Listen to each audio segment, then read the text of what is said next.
Advisory Committee meeting. Really excited about today's venue. But before I introduce our hosts, and maybe give a little bit of background as I introduce President Miller, I thought it might be helpful to go around the room and just a real quick intro and who you represent, so our hosts know who's in the room today. So, Kyle, why don't we start with you? Good afternoon, Kyle Gilmer with the HRTPO. Dale Stiff, I'm also with the HRTPO. I'm Sean Asbrin, I'm also with the HRTPO. Keith Nichols, also TPO. Hi everyone, I'm Ogie Wandu Vincent with VDOT. Yes. Yes, hello, I'm Sharon Anderson with Portsmouth. Lauren Roberts Carter with the Hampton Roads Chamber. Clark McLaurin with the PDC and the TPO. Michael Evans with the Hampton Roads Alliance. Destiny Harrell with the Blessed Road. Damon Polly, VDOT. Kimmy Castleberry with CNU. Joanne Smith with the Planning Council, it's a nonprofit in Norfolk. Drew Lumpkin with the Hampton Roads Executive Roundtable. Josh Schilling with the Hampton Roads Alliance. Malia Amos, I'm in public health representing Portsmouth. Paul Trent with the HRPDC. Eric Wahlberg, also with the PDC.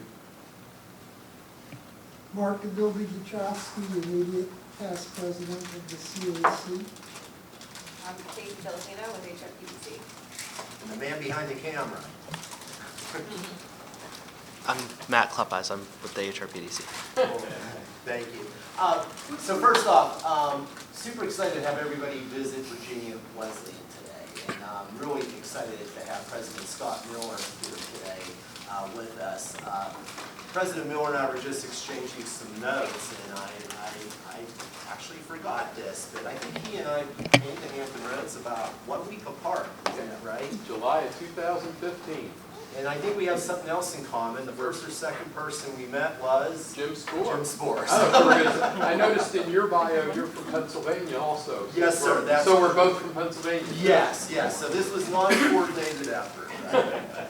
But so I have to tell you, I don't know how many of you have been on Virginia Wesleyan campus lately, or how many of you have been able to follow what's happening here.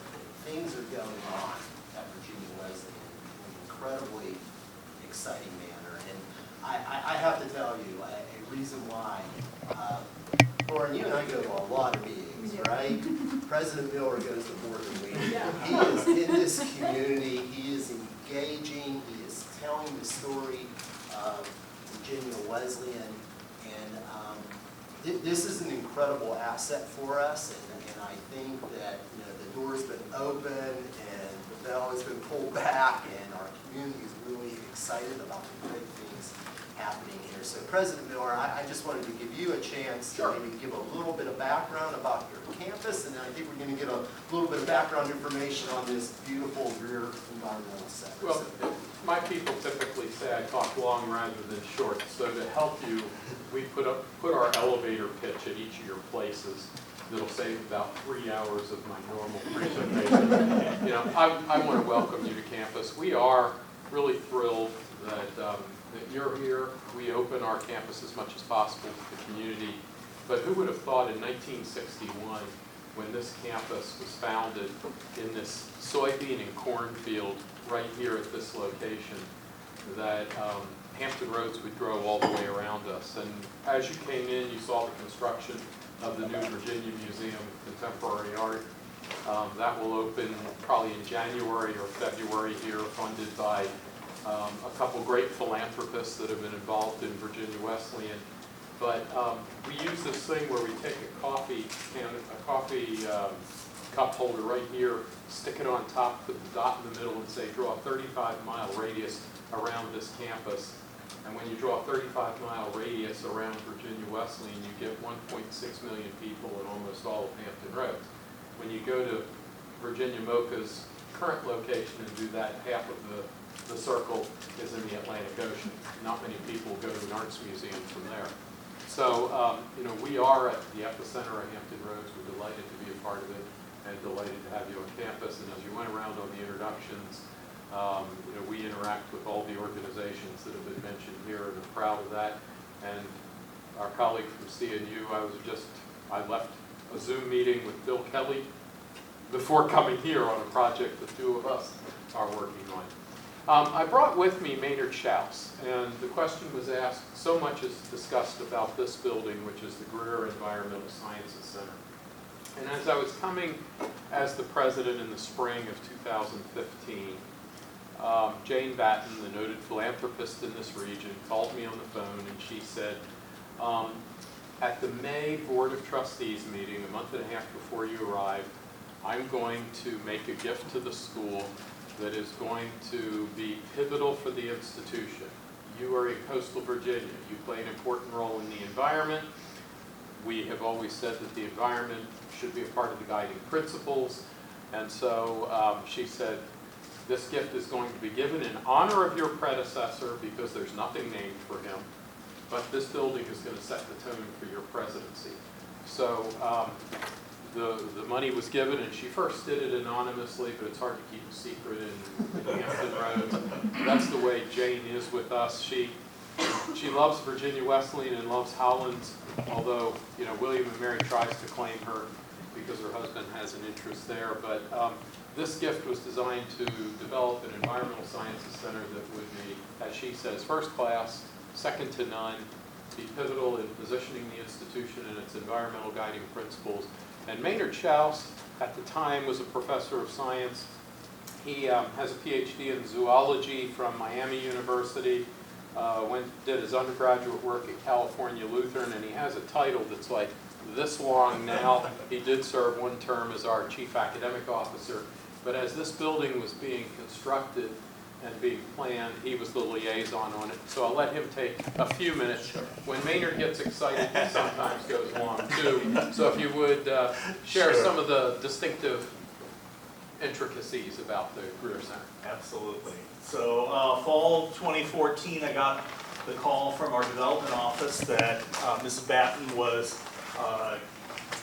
generously providing us a new facility. So my job was to kind of figure out behind the scenes what our institutional needs were, what our facility needs were, what our equipment needs were, because the stipulation of the gift was that she wanted us to plan it in secret and figure it out and do it. And we had a plan ready by that next May, and 2 years after that, we were opening the facility to students. So it moved very, very quickly.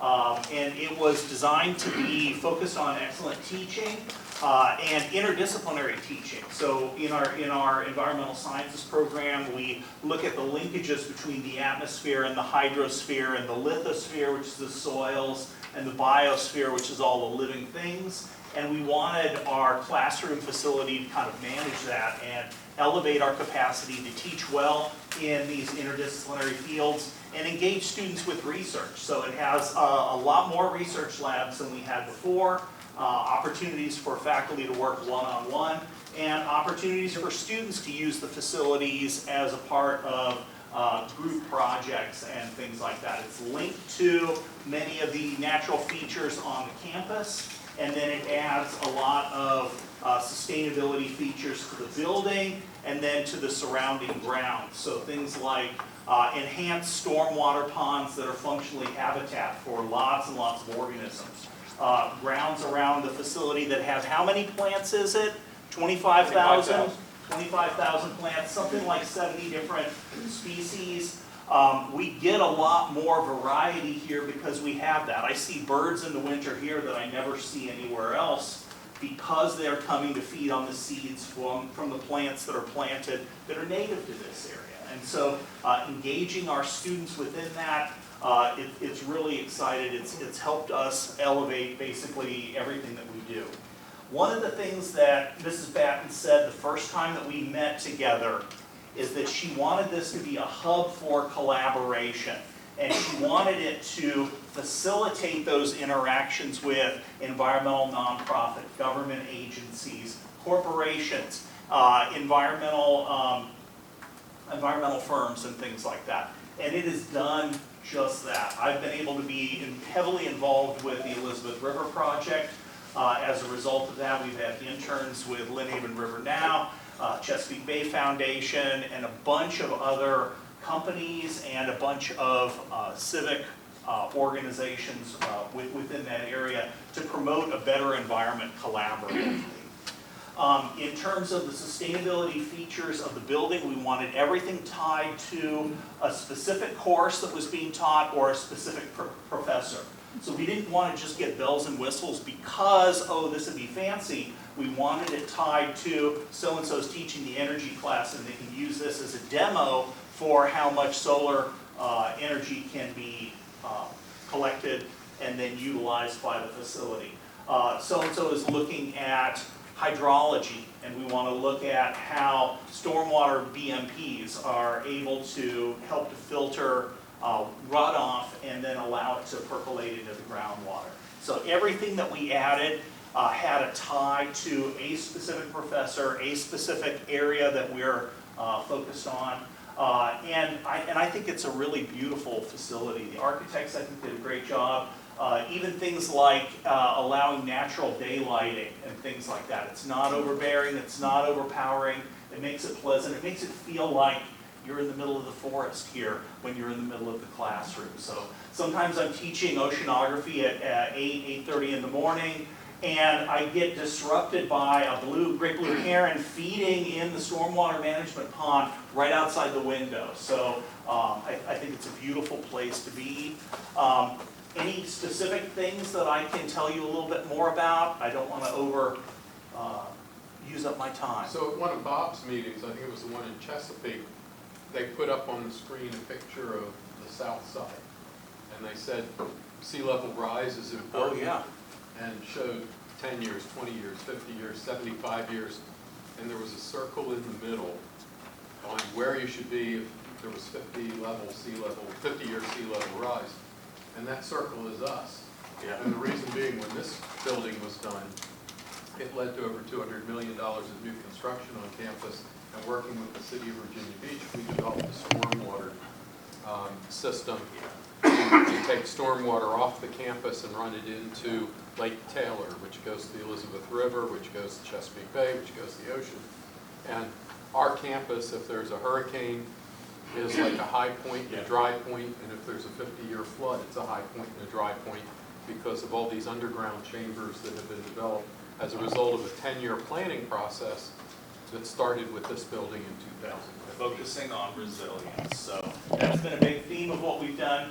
We started with the programs that we had, Earth and Environmental Science and Environmental Studies, which is an interdisciplinary look at it that includes ethics, humanities, social sciences, as well as the natural sciences. And then we've built programs in sustainability management, and then we've added a graduate program, a Master of Environmental Studies program, and that has exceeded our expectations even within the first couple of years. We had our first graduate this last May, and we've got several more that are going to be graduating at our December commencement. It's been exciting to see how this has been a hub for the environment and has helped us to attract students within this area. So, yeah. Are there any unintended positive outcomes that have occurred? Anything that you didn't necessarily plan for, but you've been able to see a positive impact from as far as... Stay tuned this summer. Yeah. There are a couple of really big announcements that are coming, one probably within a week. Okay. It's science related, and it comes out a result of this. And we've been very fortunate. You know, Jane Batten is known as her family is known as great philanthropists, but Jane loves Virginia Wesleyan and Hollins. Her husband loved William and Mary, UVA, and Harvard. And during my 10 years here, a phenomenal level of unannounced, because she always likes to do everything anonymously, but $250 million of new construction, and most of it has her fingerprints on it. An honors college that was developed to take the best and brightest from all over the world.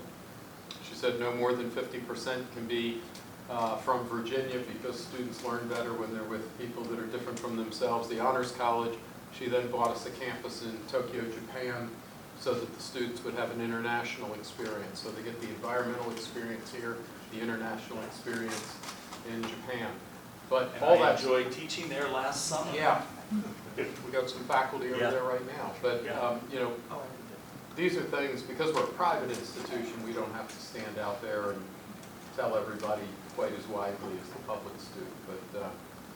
But there are a couple really big announcements that are coming this summer. By August, you'll hear, end of August, you'll hear some real significant, but they're all tied to this as the starting point. Yeah, it really elevated everything that we do, and I think several of Dr. Miller's initiatives have helped to further do that, make us bigger than we were. 10 years ago, we were kind of comfortable being a small college that maybe not everybody had heard of. Not anymore. His approach has always been, we're going to elevate the profile of the institution and make us have more opportunities So we have for our students. 1,500 students that are the traditional residential liberal arts students on this campus, but we have another 3,500 that are in online programs, evening and weekend, adult, graduate, and our campus in Japan. I never got lost flying on the Thank you all very much. Yes, yeah. Oh, go ahead. If I Yeah. may, so you have sitting around the table here, recent people who have joined us, about 12 to 14 community members from Hampton Roads. Many of them are, or all of them, are very tapped into our community. So sometimes at a neighborhood level. Yeah. What they really do is take information from these community meetings and they take it home. Can you talk about how some of the things you're learning here might apply to what they can share with their neighbors? So as an example, we've all talked a lot about heat islands, right? We've talked a lot about climate change and the impacts that it's having on our communities and on health, and Casey's going to be talking about a lot of this just a little later on in this agenda. But I'm wondering if there's ways to, we all need to be part of this. Yeah. And are there opportunities to engage here at Virginia Wesleyan and in this Greer Center and be able to take some of these learnings home to their communities? Through a partnership with Virginia Beach Economic Development, we have an extensive program of courses and programs that they fund with us every year. There were 4,000 non-credit learners that there are classes that are online and in person here and at the Hive in Town Center that because we're based in Virginia Beach, Regent and Virginia Wesleyan are the only two higher educational institutions that are based in, their home is in Virginia Beach. While there are regional collaborators that are in Virginia Beach, other institutions at branch centers, we're the two that call home here. And so the city has contracted with us, and these courses are available to anybody. You go to our website, you can find them, and they're personal development courses. We also have two private academies that are located on campus. Tidewater Collegiate Academy is a homeschool coordinating agency for Hampton Roads, which has attracted Brad Martin, my gosh. President Miller, you're Haven't used to me seen being you in a little forever. late to a meeting. I'm sorry. Almost as frequently as you want to. And Chesapeake Bay Academy is also located on campus, and that's a special needs institution. Yeah. And then I would say that a lot of our work has become more community engagement involved. It's focused on areas that we're interested in. So colleagues of mine have a grant to do heat mapping in Portsmouth last summer. Since then, we have distributed over 300 trees and planted about 50 in the communities, and then we've got a lot more planned for this fall, and planting a salt marsh in Knitting Mill Creek in Norfolk is tied to one of those grants. So we are definitely working more in how can we collaborate with the community, whether it's big initiatives like this or specific faculty members' projects. And we look at Hampton Roads as our campus, not just the 300 acres that are right here. So whether it's our research vessel at the Virginia Aquarium and Marine Sciences Center, whether it's the programs we do at the Brock Center, the Chrysler Museum, Elizabeth River Project facility, the Ryan Resilience Lab, all of Hampton Roads is our campus.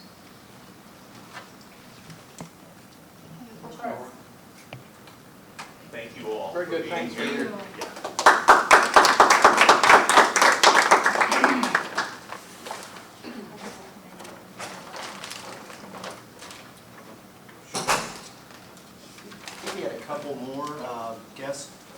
join us, so maybe we could just do introductions for those that didn't get a chance to.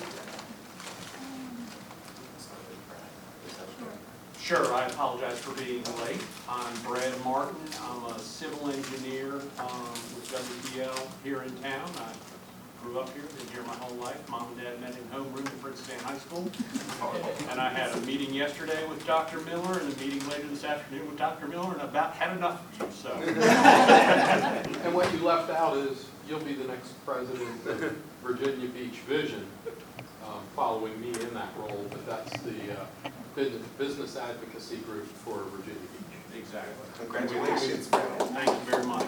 And we love the partnership that these advocacy groups have, HRPDC being one of them, the Chamber, Vision. It's an important time for us to be doing this kind of advocacy work. It really is. And I'm Shauna Cash. I am in co-commute, our TDM program within the George Transit, and I'm one of the outreach specialists there. Not a native of Virginia, but grew up in Virginia Beach and attended public schools and private schools. So I'm happy to be here.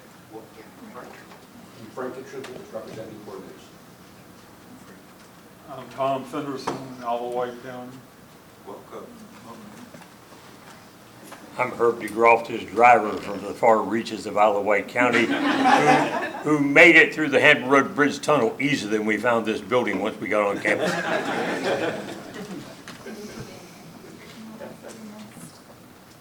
Where in Pennsylvania are you two from? Philadelphia, and then high school in Erie. Johnstown and State College.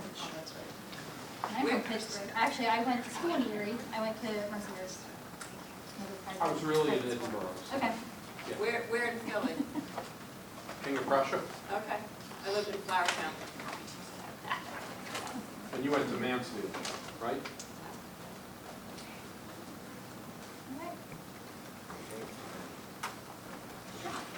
We're going to make a motion to approve or modify if anyone has any modifications to our agenda today, which you'll see on our one-pager. Any modifications? Motion to approve? And do we have a second? Second. Thank you. All right, public comments. Just want to see if there are any public comments submitted since the last CAC meeting. If any members of the public who address us today. Yes. I'm only going to stay for a few minutes because I have to go to the senior services meeting on their area plan discussion.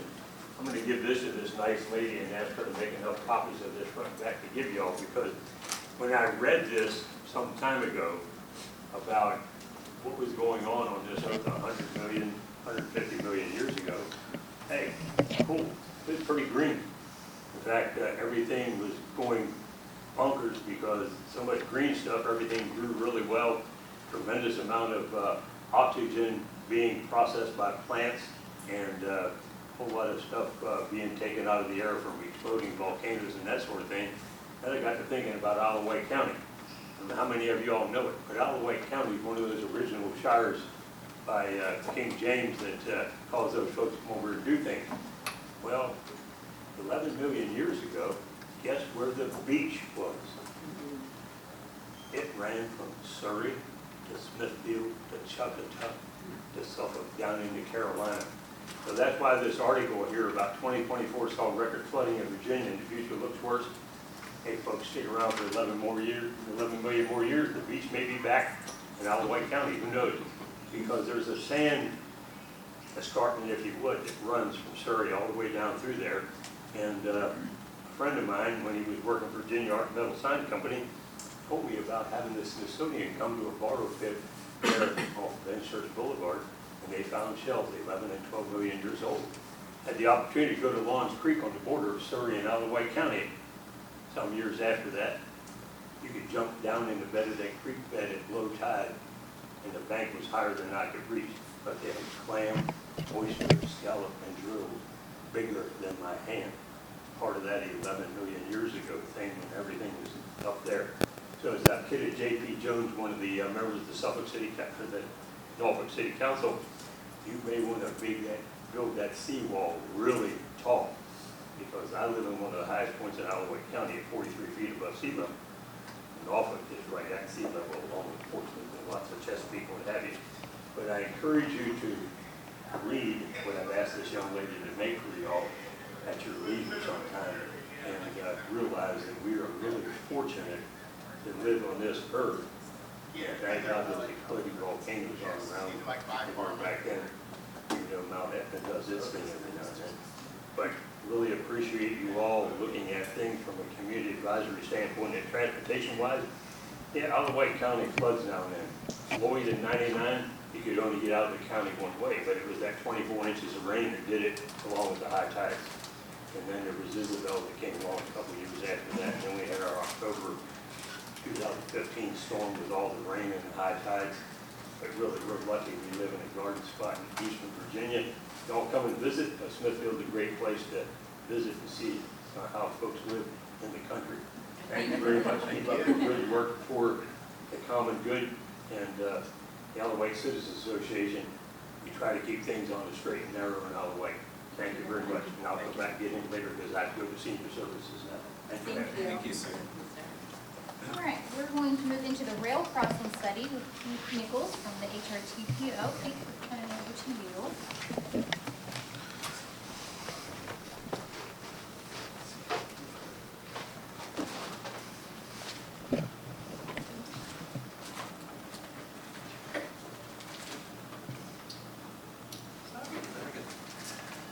Good afternoon, everybody. As mentioned, my name is Keith Nichols, and I'm an engineer for the HRTPO, and I've been in front of this group various times for various reasons, but this study in particular, I think this is my third presentation that I've made to this group, called the Hampton Roads Rail Crossing Study. There's a couple reasons we're doing this study. One, I probably don't need to get into too much detail, but obviously freight movement is very important in our region. Also leads to a lot of conflicts, whether you're stuck at a drawbridge waiting for a ship to go by, whether you're stuck at a railroad crossing waiting for a train going 2 miles an hour with 100 cars going by. So obviously, because of the importance of freight, the growth we're going to see here over the next decades, we obviously wanted to look at some aspects of it, such as the rail crossing study, and see ways we can improve it. Another reason to do is because there are new funding sources both on the federal and state level that can help you improve some of these rail crossings. So I'll go into those a little bit more. I know I've made similar presentations to this group in the past. I know some of you are new, some have seen this before. So I'll do a little bit of introduction, not quite as much as I've done at the last 2 meetings, but at least for the new people here, hopefully I can give you a little bit of background so you're not going in too blind on some of this. So this is the study outline that we've done for the study. The sections in green so far are the ones that we've completed over the last year and a half. Today, mostly the ones in red is what I'll discuss, which is going over the regional summaries. I think I presented it to the group last time, but for those of you who are new, I'll show some of that information again. But prioritization is the big new thing I want to show you today. Over the last few months, we've taken the feedback from various groups, including this group, and came up with a prioritization methodology in order to determine what rail crossings we should look at in terms of making these improvements. And like I said, that's most of what I'll discuss here today. So in terms of the rail crossings in our region, there are a total of 619. As I said before, I don't know what I would expect that number to be, if that's too high or too low, but when you look at the region as a whole, there's 619 crossings in our region. When you split that into those where it's actually at grade today, so if the train's passing by, you get stuck at the gates and have to wait for it to go by, there's 473 of those in our region. So about 3/4 of the crossings in our region are currently at grade. The other 146 or 24% are currently grade separated, so it's a bridge where the road either goes over it or under the crossing. If there's a train going by, you aren't stopped or anything like that. So it's really this 473 that we're starting with here as we start our analysis. But we also break that down a little bit more. So some of them are publicly owned and maintained. Other ones might be private. It might be an entrance to a business, a plant, maybe it's even just a driveway. So it's really these public ones that are currently at grade that we wanted to look at when we were prioritizing crossings. So out of that 619, it's 307 that are currently both public and at grade. So if you look at it, it's just about half.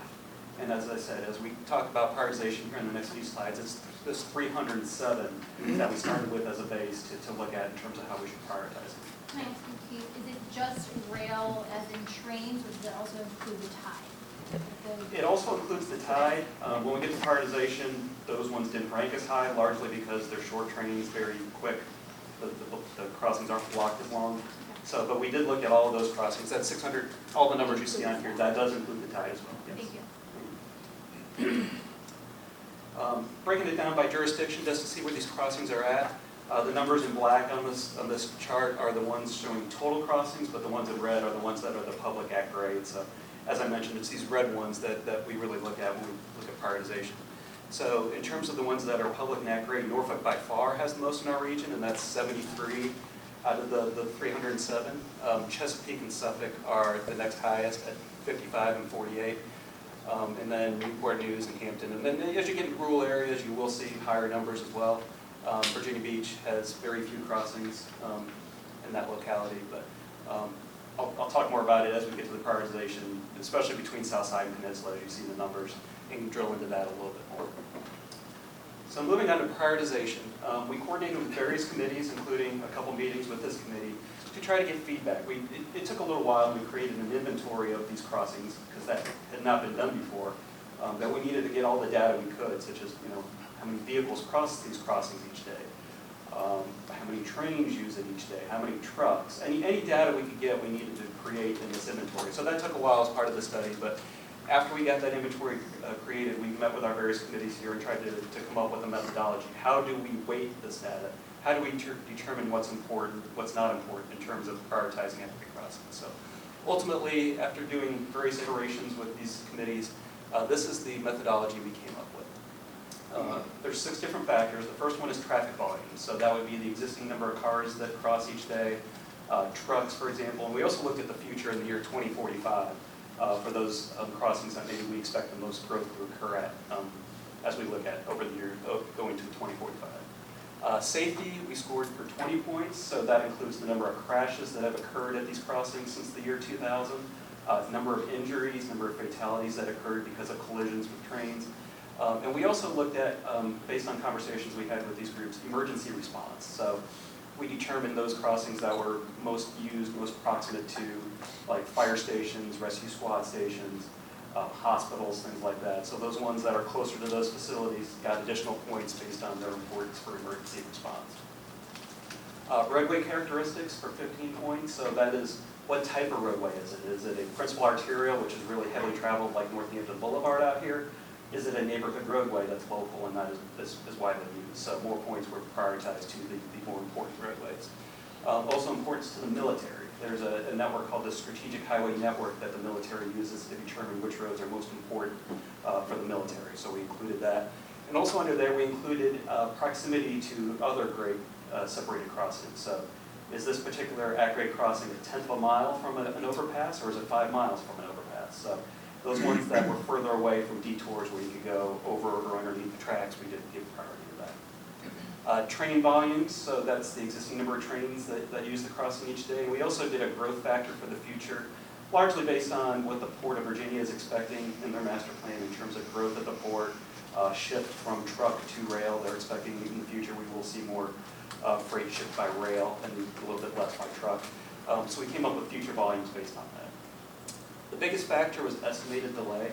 So unfortunately, we don't know exactly how long a crossing might be blocked every day. That data is not out there, but we can come up with an estimate of it.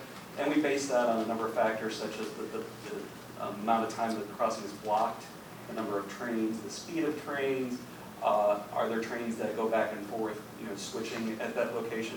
And we used all that information to come up with an estimate of what the delay would be at those crossings. And so that's the largest factor we see there. Last one is area factors. There's a couple of factors that go into that. So if you remember with the East Palestine derailment up in Ohio, there was a lot of concerns about emergency response or getting in and out of areas because of the derailment that happened there. So we have a similar situation in Hampton Roads where certain neighborhoods, there's only one way in and one way out, and it goes across a railroad track. So we did give priority to those points as an area factor, just for the sheer fact, even nothing as serious as, let's say, a derailment, but even if a train goes across and it's a 4 or 5 minute delay, if you're talking about a house on fire or something and waiting for emergency response, obviously that's very critical, getting them in and out of there. So we included that, and then also transportation vulnerable community factors we included in that as well. So as I mentioned before I get to the actual prioritized list, we did do an iteration with these different committees back and forth on these different weights, these different measures, and this is what we ultimately came up with. Definitely. And Keith, correct me if I'm wrong, but I believe part of this, as you were kind of getting into earlier, part of how you came up with this prioritization methodology was when you came to the CAC and other groups before, you heard input from different CAC members, and if I'm not mistaken, I think they had input related to safety. Yes. And so I just wanted to, share that with everyone, make sure that your input in this room really does make a difference and an impact toward the final products that come out of the TPO that ultimately impact our planning processes over the next 20 years or so. I'm sorry, Keith. You're fine. Emergency response, I know, is a big one. We heard that from multiple committees, and I know the CAC spoke up to the importance of that. That was not a factor we had in the draft 1.0, I guess you would say, of how we're going through there. So we definitely heard that loud and clear from the various committees and made sure we collected that data as best we could and incorporated that. But yes, all of the comments we received from the committees, we tried to incorporate as we could. Some of them, the data just is not available, or if it was, maybe it was for only a couple locations and not all 307, so we really couldn't use that. But yeah, we got a lot of great comments from this committee and all the others, and we were happy to incorporate it the best we could into this methodology.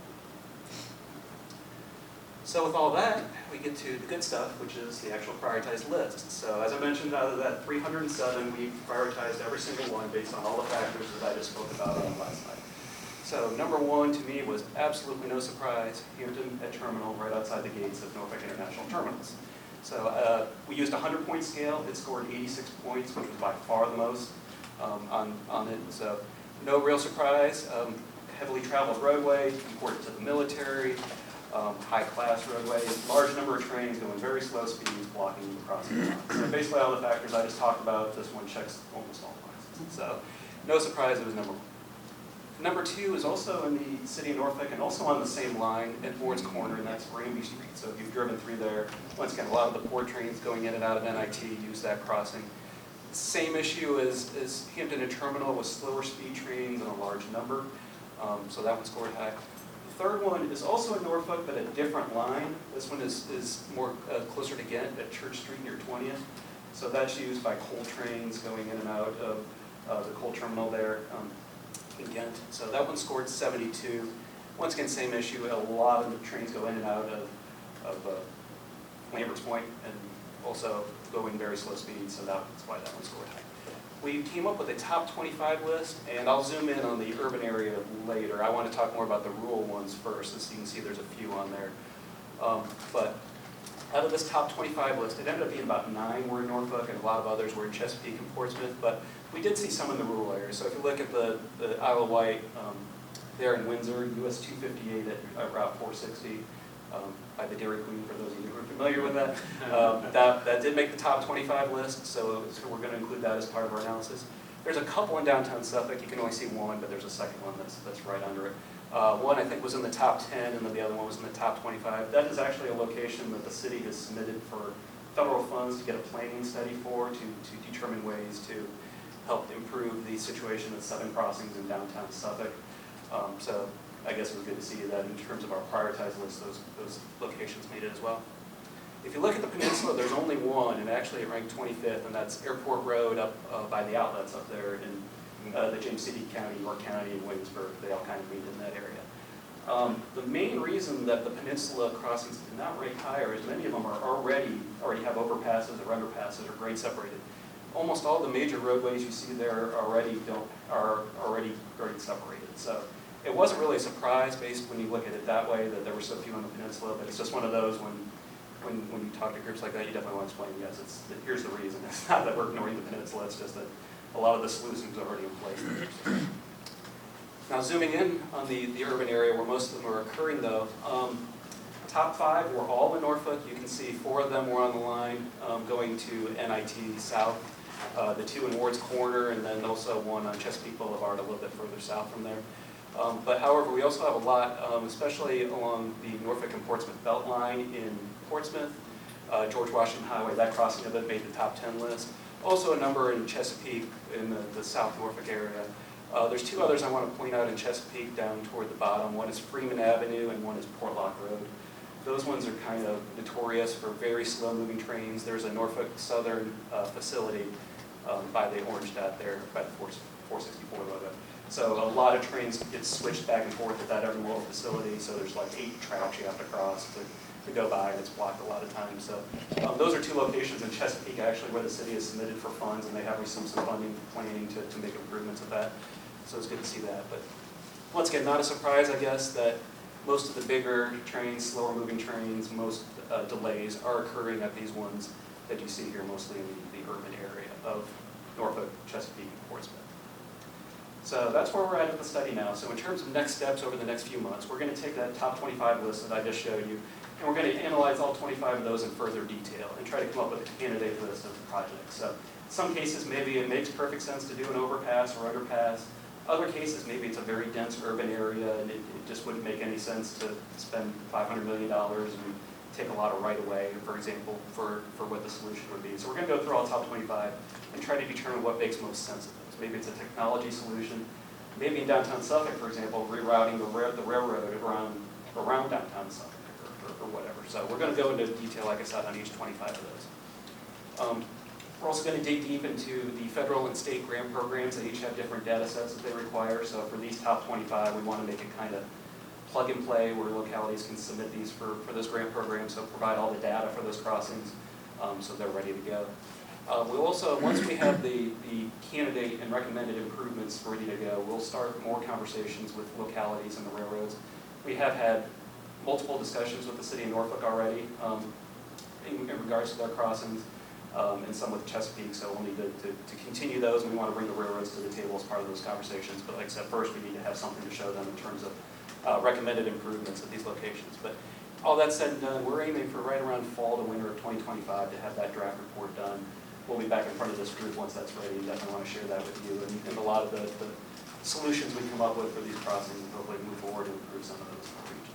So with that, that's the status of the rail crossing study, and I'd be happy to take any questions. Keith, I know you sort of went into this already, and you definitely dove a little deeper into it during your previous presentation, but do you mind just taking a moment and sharing with the group why this study is so important, the type of people who might be impacted in our area by an at-grade crossing that may be, for instance, I think one of the examples you gave is like, maybe it's their only way in or out of their community. Yeah, and any of you who live, especially in Norfolk, Chesapeake, Portsmouth, you're impacted by trains every day on your commutes. So obviously that's one reason why it's important, is we wanted to figure out what are the most important crossings and which ones can we get the best funding for. And that was part of the reason we were asked to do this, because we could submit for federal money for crossings, but if we don't know it'd be the one that would score the best, then maybe we're just setting ourselves up for failure as part of that. But we thought if we could say, as a region, yes, this is our #1 priority, let's go after the state and federal funds and have this data to back it up and do that. We thought that would be important. But yeah, it's important for various reasons. Emergency response, for example. Like I said, if you live by a railroad crossing and you need to make that call, unfortunately, but you know the ambulance is stuck behind a train that it wasn't anticipating. Obviously, that's very important to the people making the call. Or even if you're just running to work, you have a meeting and you get stuck at the crossing for 10 minutes and you're late. Obviously, that's important as well.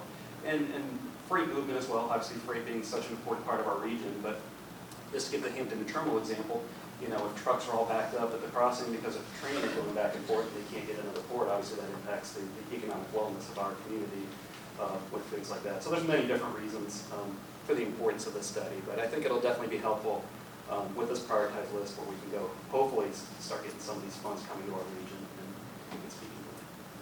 Keith, may I add to that? Pavithra and I last year spent an entire Saturday afternoon at a church with a community group out near Bowers Hill.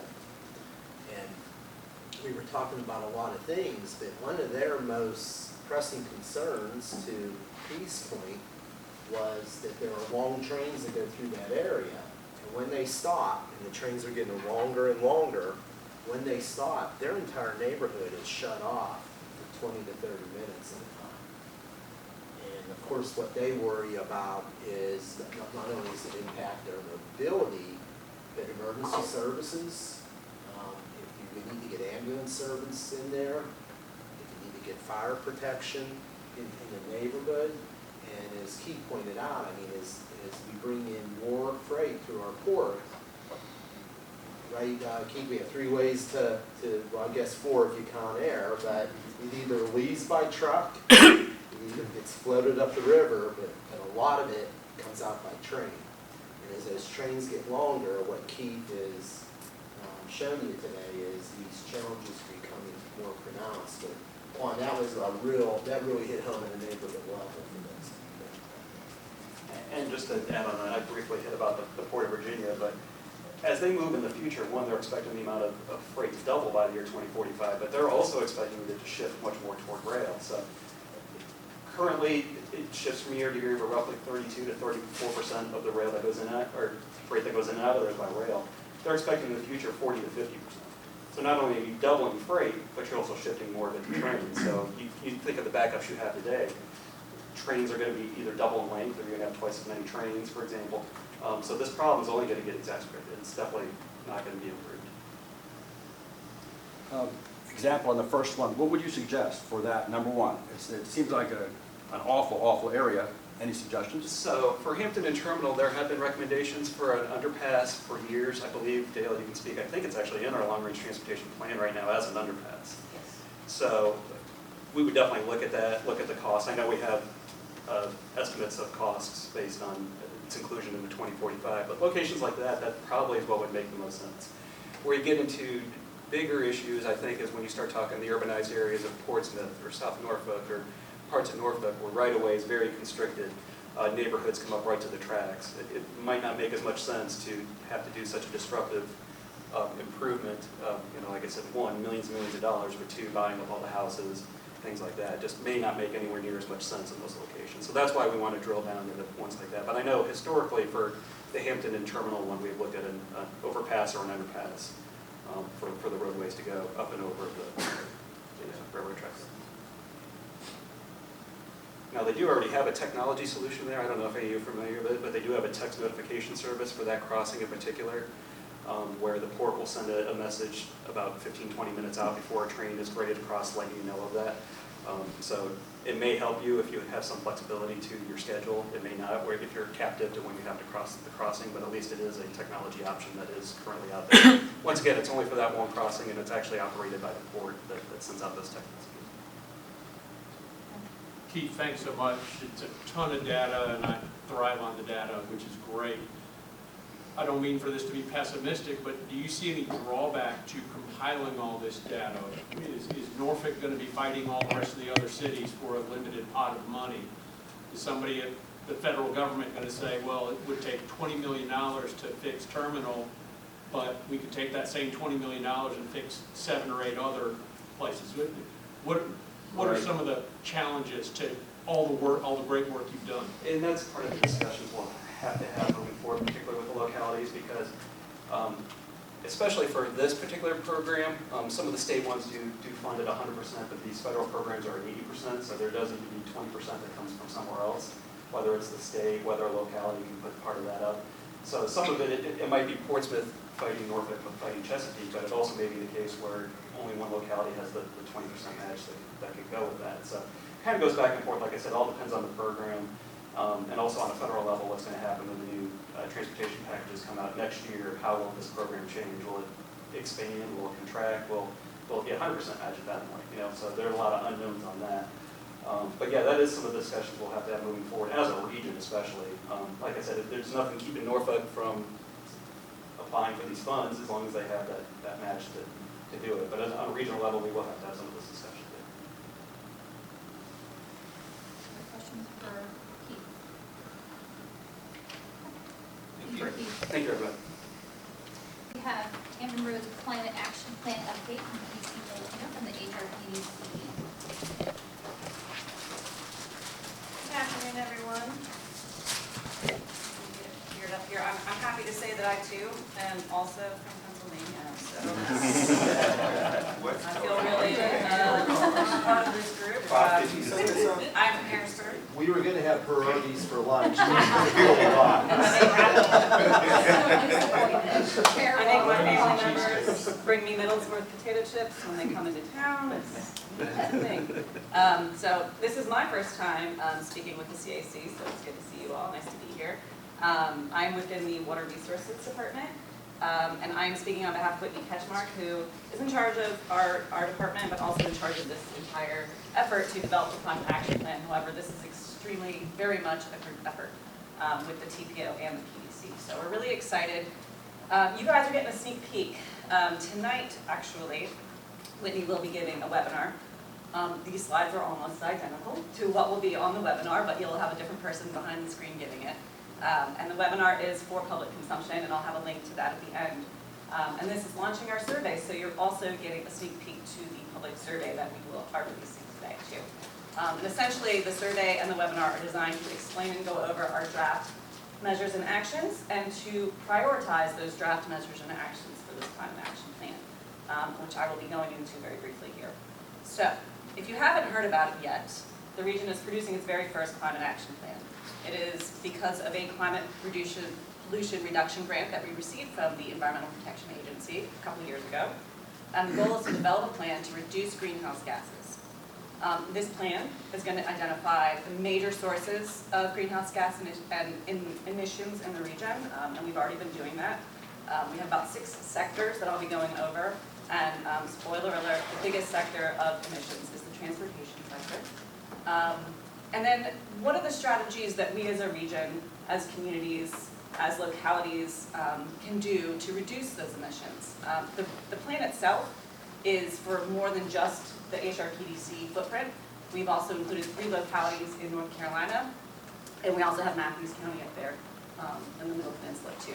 But for the most part, representatives from all of these areas have been a part of this plan and development of this plan. So what are our big overarching goals for the plan? To essentially deliver cleaner air by reducing harmful air pollution in places where people live, work, play, go to school.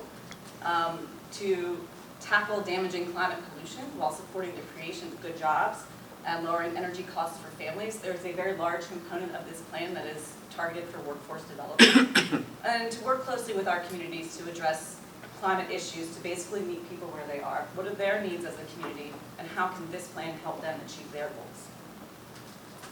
So just a little bit of walkthrough of where we're at in this process, because it has been a journey. Originally, when we first got the funding, a steering committee was created, and again, it includes representatives from all the localities, as well as nonprofits, state agencies, the private sector. We have Dominion, we have Virginia Natural Gas. A variety of folks are on this steering committee from across the region. And a priority climate action plan was developed. We have a website devoted to this plan and the endeavors that are coming from the plan. So the PCAP is available online, you can check it out. And then from there, we went and dug deeper. After the PCAP, we've been working with consultants provided with the funding from EPA that look at the sources of greenhouse gas emissions really in detail. So we have pie charts of where everything's coming from.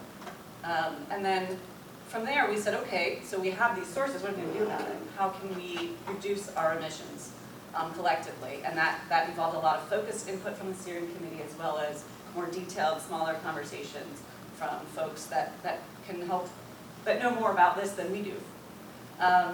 In January, we conducted our very first webinar. That one kicked off our first survey, which was like, hey, what do you guys want to see? What is the community members in Hampton Roads, what do you think should be done about reducing greenhouse gas emissions in the region? From there, and all of these other focused conversations, we developed our draft measures and actions. So we're there under number 6 right now. And throughout this next whole phase, we are continuing to conduct outreach and collect comments. So we are now at step 7, where we have drafted those measures and actions. We're ready to get some reactions. What do people think? Are we missing the mark? Have we heard your feedback? What's good, what's bad, and then ultimately prioritize. We're going to revise the draft based on all the feedback we're going to receive over the next month and a half, and draft that final report by the end of 2025, which is when this project will be finished. So, just a quick primer. Probably should have started with this, but why do we care about greenhouse gases? What's the big deal? Well, we know that when you have too many emissions of fossil fuel burning, and you have these methane and carbon dioxide coming into the atmosphere, you are destabilizing our climate. And this can cause a lot of disruptions in our daily lives. We see it with sea level rise, we see it with increased flooding, we see it with extreme heat, and of course more intense storms. So by producing these greenhouse gases, we're kind of creating our own source of problems that we can help mitigate. With that said, I'm going to kind of briefly go through the 6 sectors that we focused on for this report and go over the broad brush measures and some specific actions. This is by no means a comprehensive look at the draft plan and actions. I think there are 16 measures overall, and each of those measures has a lot of individual actions within. So we're going to start with industry. The big overarching measure that we're trying to tackle is supporting emission reductions from industrial and commercial processes. That's a big goal. But we're going to try to focus in on what we know about the region. Coordinating with the healthcare sector and sharing lessons learned. We've got a great contact with Centera Health, the sustainability director. She's fantastic, and they're doing a lot of really cool things across their hospital network that we'd like to tap into and share her lessons learned. And from that, we can help support the development of sustainability plans like Centera's for commercial industrial facilities, and develop long-term regional plans to identify innovative strategies like hydrogen production, carbon capture, and electrification. These are more pilot-y type projects, and there are several happening across the region, so we'd like to tap in and learn more about those.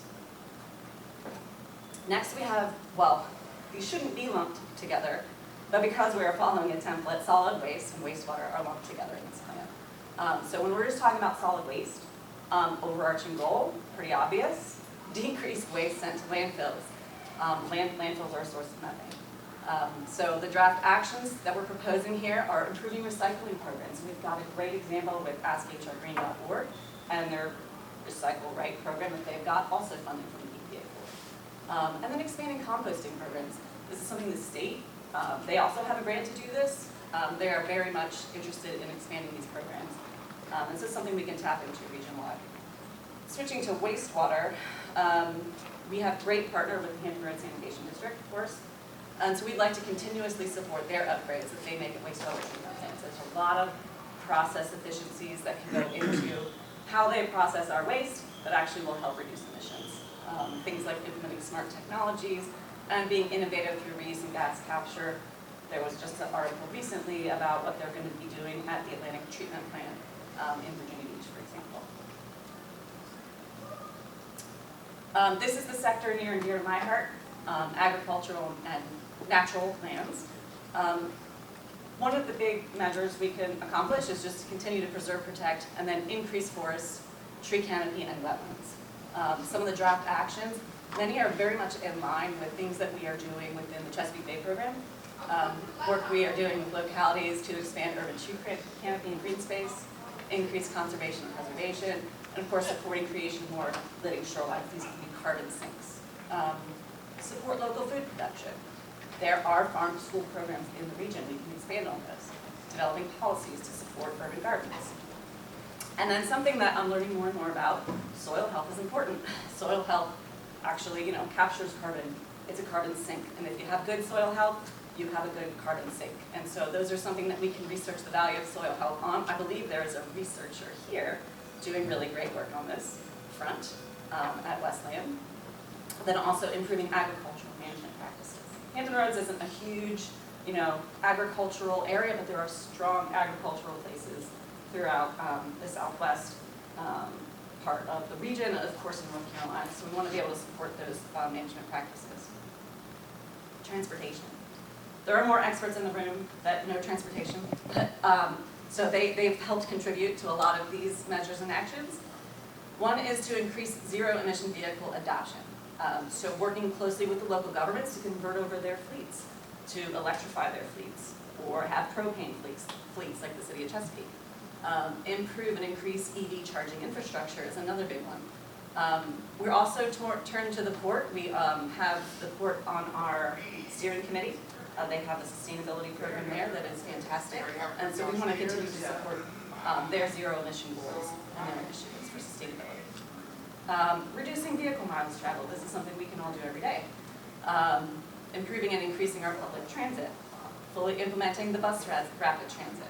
Supporting planning for transit-oriented development. And enhancing our infrastructure for cycling and pedestrians. So this is probably the biggest sector.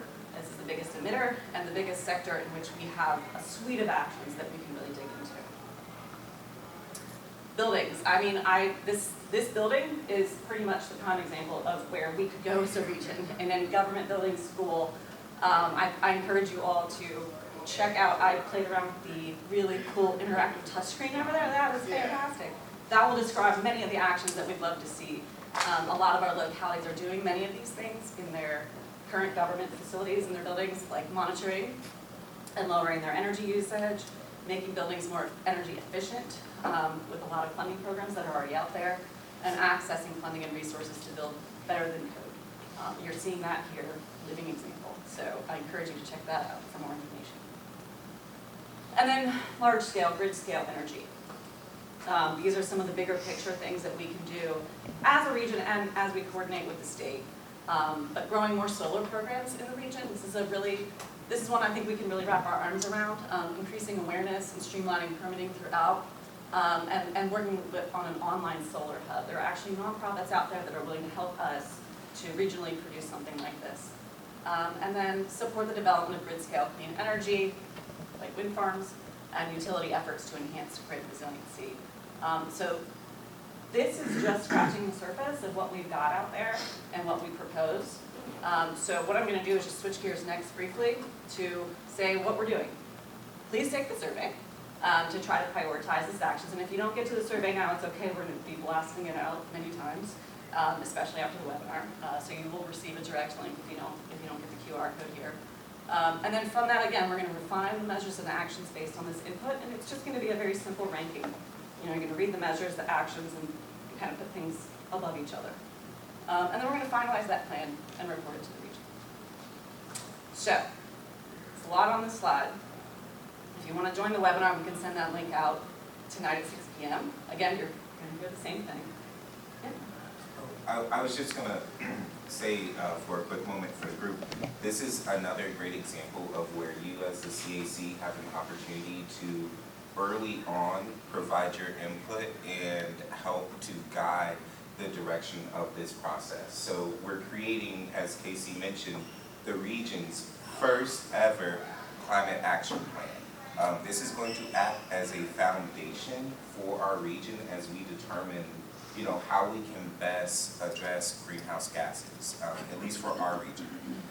Now is the time to provide your input or to connect with your communities, especially asking them what their priorities are, sharing a survey with them, so that when the final plan does come out and we're seeking funding for different projects, we can have a good idea of what our community actually cares about, what is your priority, what your neighbors care about, and what we should be making investments in. So this is just a great example to really be able to help guide this process on the front end.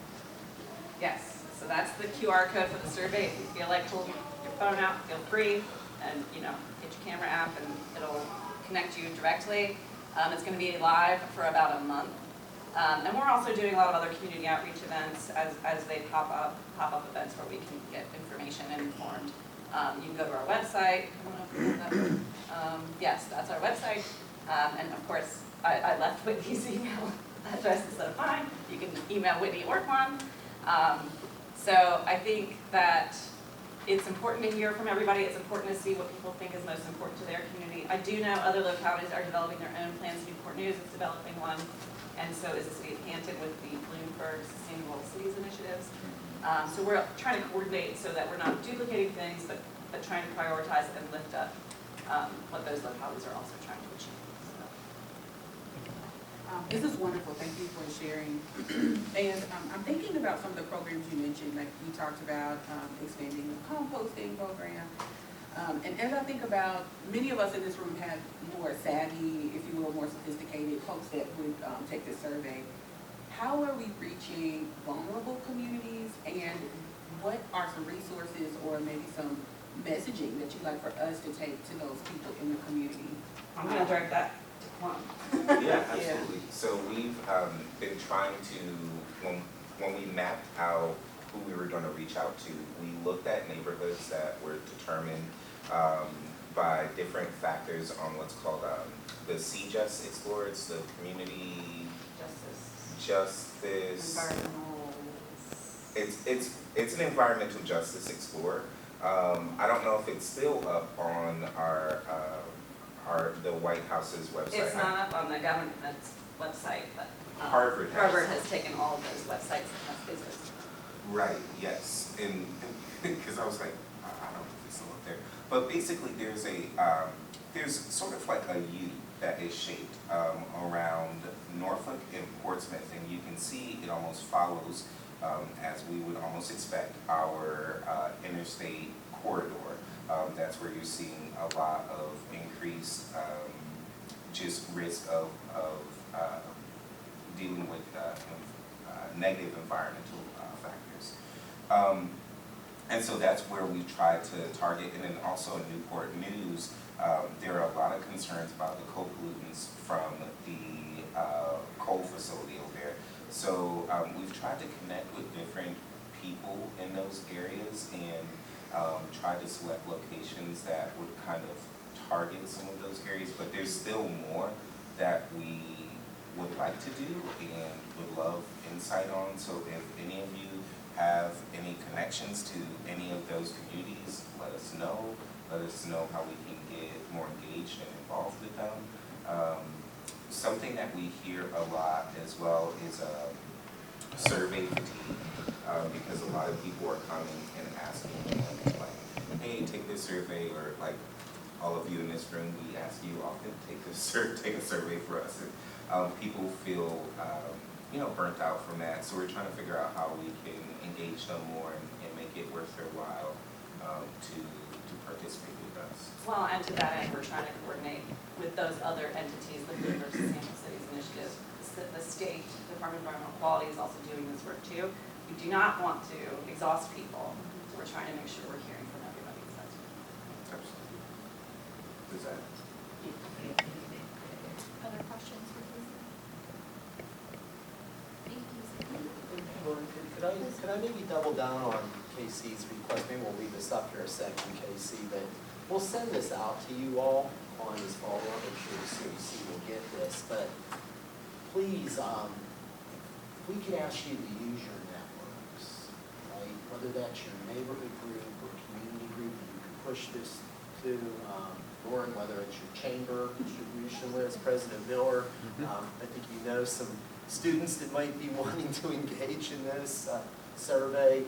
I know HRT, you've got great networks to reach out to your communities, but all of you have networks, and it's not really even as much about numbers as it is quality and reaching the right communities. So any help you can give us with this and helping, just using your multiplier effect. If you all can forward this on and then ask your communities to do the same. Let them know. It's open source. When they receive it and fill it out, they can forward it on too. And then your input on communities, Quan, you and I and Matt have talked about how we use libraries, public libraries as a distribution point, and that can help us know where to target, which neighborhoods to provide some materials where people can get access to this information and provide input. So this is just a great opportunity for everyone around the table to really double down. And this is a huge issue, right? As Casey started, we don't have all the answers, but we got to solve this as a region. You can be a big part of this. So thank you so much. I have a question.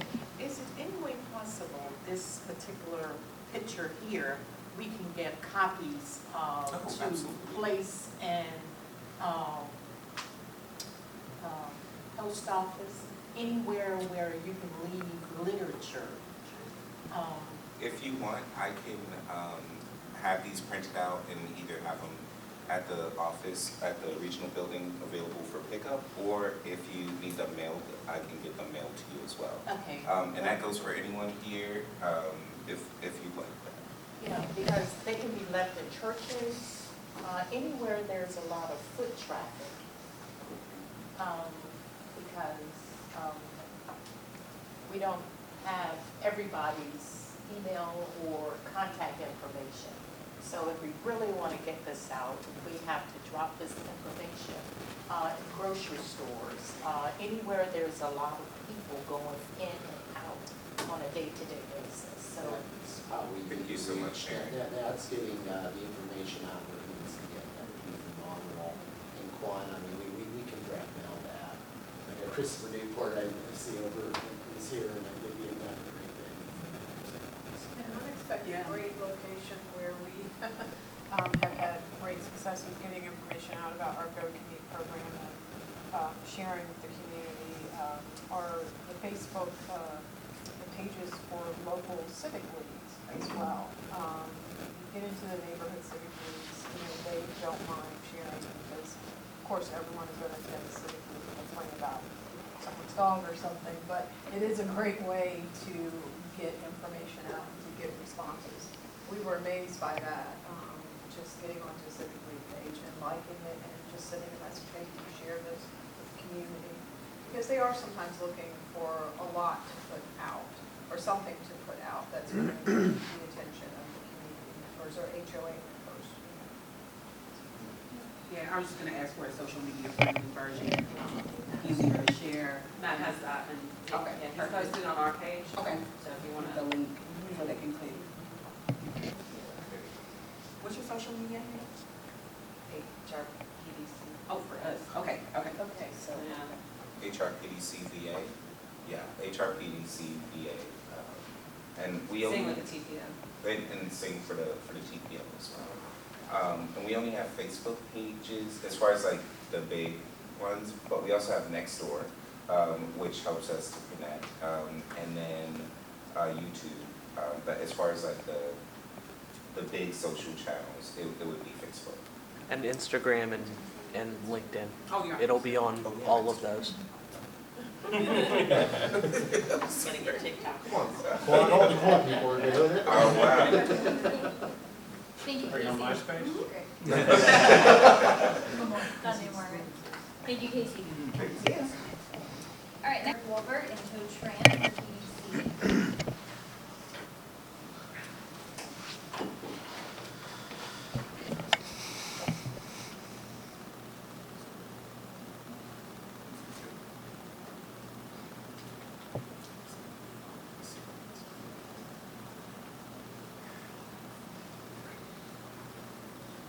Alrighty, I'm Eric Wahlberg. I'm principal for economics and planning at the PDC. Toe Tran's going to join me today. He's our senior regional planner. So we're going to provide a quick overview of where we are in getting started in creation of a regional strategic plan. Then we've got an interactive session. I'm a little bit worried about survey fatigue now that we've brought that topic up, but we are going to have a Menti exercise, and also we pushed out a survey link with the meeting materials, and so thank you to those of you who participated in that. We'll show you a slide with some of the early results from that work. All right, why do a strategic plan as a region? Well, for one thing, we're required by the Code of Virginia. I think there's a lot of good reasons to do a strategic plan beyond that, but just be aware that in the code, the section that sketches out what planning districts are responsible for, one of those responsibilities is to create a strategic plan for the regions that they serve. So we're actually fulfilling that statutory requirement in this. I think probably statement of the obvious, but our focus here is very much at the regional level. We've got individual localities that we serve as a planning district. We're cognizant of sort of the dividing line between sort of land use responsibility at the local level and sort of regional coordination that we do at the planning district level. But we're trying to knit all that together. And then the last bullet point here, I want to emphasize that we're really not starting from zero here. Toe's going to walk you through a little bit of some of the analytic work that we've done to create a foundational set of information that the plan's going to be based on. And that involved analysis of over 50 local, regional, and state plans that speak to a lot of the issues that we've got going on in the region. And you'll see that crops up in the survey that we put together. It will be kind of part and parcel of Menti poll we're going to participate in today. We're trying to be very cognizant of all the good work that's going on prior. All right, so goals, very big picture goals for the plan. again, maybe statement of the obvious, but improvement of quality of life. I mean, I think that really is, as we've talked about it, that's very broad brush, but I think it's an important thing to keep in mind. And enhancing regional competitiveness. You know, several of the organizations we've got here today, you know, work on economic competitiveness of the region. We're making some great strides. We've got a lot of challenges, so that's very clearly on our radar screen. Trying to knit together all the needs of our member localities, and hopefully we end up with a framework that's a good guide for long-term decision making. And again, we've got, you know, great work going on in many different subject matter areas, but we really don't have anything that attempts to knit all that together. So that's a piece of what we're about here. All right, in terms of process, we're in this first pillar right now. We've been through a lot of analysis of different plans. We're getting started on stakeholder engagement, and the outputs from this first section are going to be identification of regional priorities, and that's what we're going to focus on in the Menti exercise today, and associated metrics, because to the extent possible, we want to identify measurable goals with part of this so that we can, over time, measure progress and see how we're doing. The latter two pillars will be sort of phase 2 of the work. There, we're going to really start to focus more on goals linked to the regional priorities. And then for a subset, we want to create action plans. And, you know, it's not going to be possible to be everything to everybody in this plan. So, you know, as we go through this, I kind of think about it as a pyramid. We've got this big base of information, and we're going to try to narrow it down, you know, with stakeholder input, identify the highest priorities, and then focus there for the action plan. So we'll have sort of that pillar of work under the quality of life, and then also a parallel exercise on regional competitiveness. All right, so I'm going to turn it over to Toe, and he's going to walk you through some of the structure of the plan.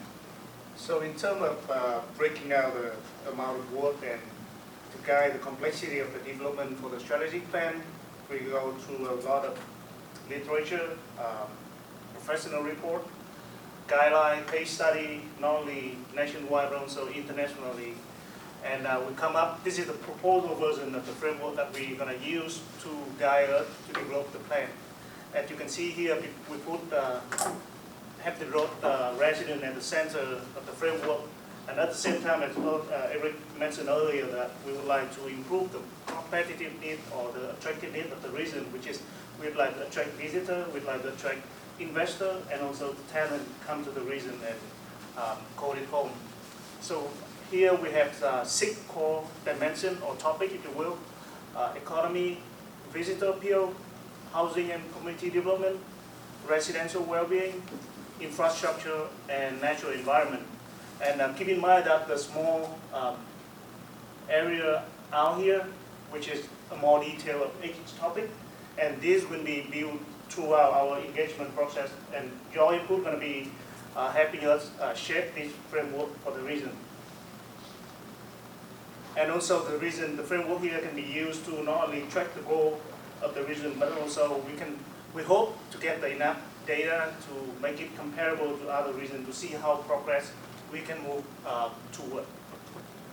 And in order to do that, one of the first tasks is taking over the current planning work that the region has been done and putting it into an analysis. Eric mentioned earlier that we have collected about more than 50 plans at the state, region, and local level. At the local level, mostly we collect a comprehensive plan.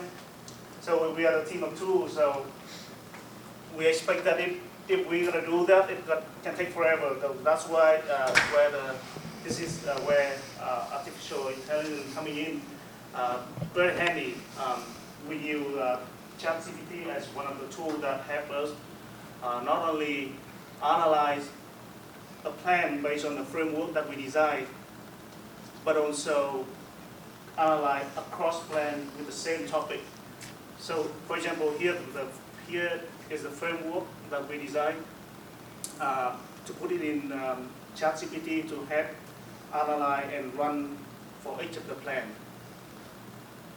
And in terms of training, we create a task for artificial intelligence, read through the plan, find out the area that we want it to highlight, collecting the data and pull out the information that we think important from the plan, and then put it in a short form, or we call synopsis version of the plan.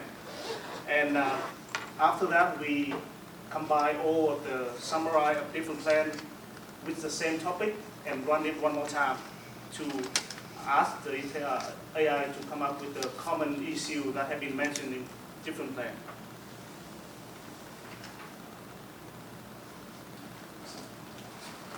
All right, before we step into the Menti exercise, I've got just a few slides to provide context. Now, we could spend the entire afternoon on regional context, and so this is not by any stretch all of the issues we could discuss under this heading. But what I've chosen to focus on here are some areas where we've got noticeable change occurring over time, and I think they're good sort of framing issues to think about as we step into the ranking exercise that we're going to do. So the first is that our population's getting older, and so the rate of change is accelerating here. So over on the left, that's data for Hampton Roads. The red line down at the bottom is the older age cohort, 65 plus. And you can see as we go from 2000 up to the current time that that's ramping up. There's every reason to expect that that trend is going to continue. If you look at projections for the entire state, that shift is projected to continue. And this isn't just specific to Hampton Roads. This is part of a larger national trend. But just be aware that as we think about the future, building places that work for people that are aging in place, maybe can't drive anymore, et cetera, that's going to be an important consideration. Over here on the right, this is just a comparison with some of our competitor regions. And just bear in mind that our rate of population growth, aggregate population growth, in the region is fairly slow. So it's not flat, but it's only coming up very slightly. So again, that's another factor to think about. Now, it's hard to know how this is going to change in the future. It's a little bit easier, I think, to know what's going to happen over on the left there. All right, so even with fairly slow growth in our population, the development footprint in the region is changing. And so this is a projection out through 2050. This was done through our economics program and subsequently used in the long-range transportation plan. So this shows you over on the left in green areas where population increase is anticipated, in red population decrease, and same map theme over on the right for employment. These circles just kind of highlight the areas where growth is forecast and those where decrease is forecast. But certainly, we're going to continue to see, over on the left, population increase out in the greenfield areas, out in the southwestern portion of the planning district. And also the type of development that's taking place is shifting a bit, with the continued growth of the port, and that combined with a lot of the economic forces associated with the transition to e-commerce. There's a demand for huge amounts of warehouse space, and I'm sure you've all seen that in the news. So the footprint that you see out in these more rural greenfield areas is going to be have a lot to do with those forces. A lot of debate about data centers, where they might go, et cetera. So even though we're not seeing really rapid population growth, the development footprint is going to continue to change. So just keep that in mind. Diversity is rising within the region. Over on the left, you see a comparison between the U.S. and our region, with our region shown in the tan color.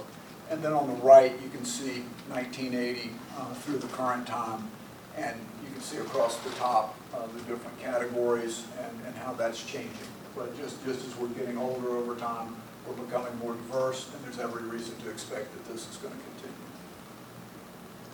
And then finally, we've talked a little bit about sea level rise, so at least you're in a good place if the water starts rising today. So, but, kind of a sad commentary, but globally and as a nation, we're not really tackling this problem yet, and so there's every reason to expect that we're probably going to be on some of those higher trajectories in terms of sea level rise. Another factor to think about, I mean, we're getting wetter for two reasons. One is sea level rise. The other is changing precipitation associated with a warming atmosphere. So we're getting more precipitation on an annual basis for the Mid-Atlantic. And the way that we're getting is changing. It's coming increasingly in heavier downpours. So if we get a coastal storm, that's pushing, higher water because of sea level rise, and we've got precipitation, that really does set us up for a situation that we have to plan for. All right, as we step into the Menti poll, thank you for those of you who did take the survey, the link that we pushed out. We don't have a whole lot of responses. We haven't gone public with this survey yet, and so this is a combination of sort of in-house responses we've gotten from staff and what we've gotten from the CAC. But I think this is a good sort of transitional slide because we're going to sort of drill down and talk about ranking regional priorities within some of these categories. But if you look across all the 6 categories that Toe spoke to earlier, you can see where, just based on the results that we've got so far, economy is being identified as a real critical feature, as well as housing. Probably not surprising to anybody. All right, so I'm going to pass it back over to Toe, and he's going to lead us through the Menti exercise. Now, you've got on your desk, if you have any trouble with your phone, we've got these passed out, and so you've got the opportunity there.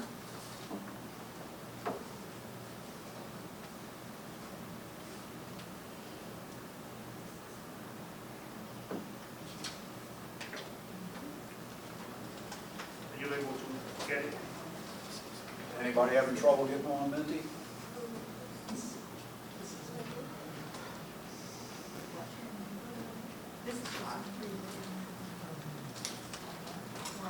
This one? Is this just to get live input? Yep. So, no, it won't be after this. It's just All right. Good. First question. Yep, yep. So we're going to walk through 4 of the 6 sectors. So the first one's economy, and this is just a very simple ranking exercise. So on your phone, you can basically just move the various bubbles up or down to determine what you think, how things should be ranked in terms of most important, of it number 1, and least important. And keep in mind that these 4 statements here coming out from our analyzed book and using AI to analyze 50 plans. Yeah. So this is based on, as Toe said, looking across, this wide body of work that applies to Hampton roads. And we're also going to have an opportunity for some open-ended input on this. So we want to hear if you've got ideas beyond this. But this is representative of looking across all those different plans and what are identified as priorities under this heading.